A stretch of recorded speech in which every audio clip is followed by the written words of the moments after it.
आप देख रहे हैं न्यूज नाउ 24/7। ताज़ा खबरों के लिए हमारे साथ बने रहें। पश्चिम बंगाल में बढ़ती हिंसा पर बीजेपी सांसद जगदम्बिका पाल ने राज्य सरकार की भूमिका पर गंभीर सवाल उठाए हैं।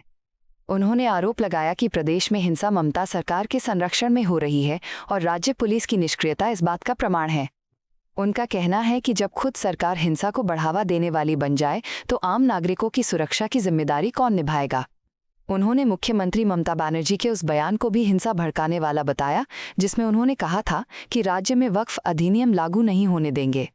सांसद पाल का मानना है कि इस प्रकार के बयान लोगों को उत्तेजित कर रहे हैं और राज्य में अस्थिरता बढ़ा रहे हैं।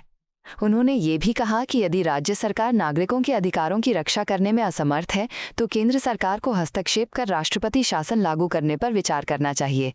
नहीं, देखिए, उन्होंने सही कहा कि आखिर कानून का राज्य स्थापित करने का दायित्व या कानून व्यवस्था ये राज्य सरकार का होता है। राज्य को अपने राज्य के सभी नागरिकों की सुरक्षा करने की और रिस्पॉन्सिबिलिटी और दायित्व उनका होता है। और आज वक्फ के कानून पास होने के बाद जिस तरह से बंगाल जल रहा है, जिस तरह से लगातार हिंसा हो रही है और मुर्शिदाबाद से लोग पलायन कर रहे हैं, बड़े पैमाने पे मुर्शिदाबाद से हिंदू पलायन करके नदी कूद करके मालदा जा रहे हैं, घरों से खींच करके पिता पुत्र की हत्या की जा रही, पुलिस मूक खड़ी हुई है, तो इससे साफ है कि ये ममता सरकार के संरक्षण में वहाँ हिंसा हो रहा है। ये राज्य द्वारा प्रायोजित है, स्टेट स्पॉन्सर्ड वायलेंस है। तो जब खुद ही रक्षक भक्षक बन गया है तो फिर कौन रक्षा करेगा।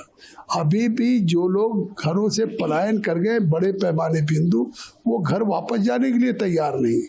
और जिस तरह से ममता बनर्जी कोई कार्रवाई नहीं कर रही, उनके पुलिस के लोग भी उन हमलावरों और दंगाइयों से घायल हो रहे हैं।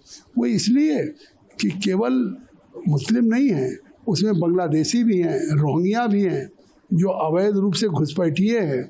और जिस तरह से ममता बनर्जी का बयान आया कि हम इस वक्फ के कानून को बंगाल में लागू नहीं होने देंगे, तो आज जब वो कानून पार्लियामेंट से पास हुआ है, वो लॉ ऑफ द लैंड बन गया है, तो लॉ ऑफ द लैंड को लागू नहीं होने देंगे। तो अपने इस तरह के बयानों से उत्तेजना फैला रही है और इसलिए लोग प्रवोक हो रहे हैं और इस तरह से लोग सड़कों पे खुलेआम दंगा कर रहे हैं, लोगों को पीट रहे हैं।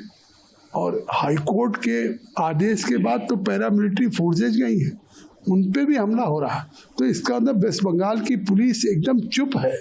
तो अब जब राज्य का काम था सुरक्षा देना और राज्य उसमें विफल है, तो मुझे तो लगता है कि वेस्ट बंगाल की स्थिति सामान्य नहीं है कि जब वो अपने नागरिकों की सुरक्षा नहीं कर पा रहे, तो वहाँ तो राष्ट्रपति शासन लागू होना चाहिए।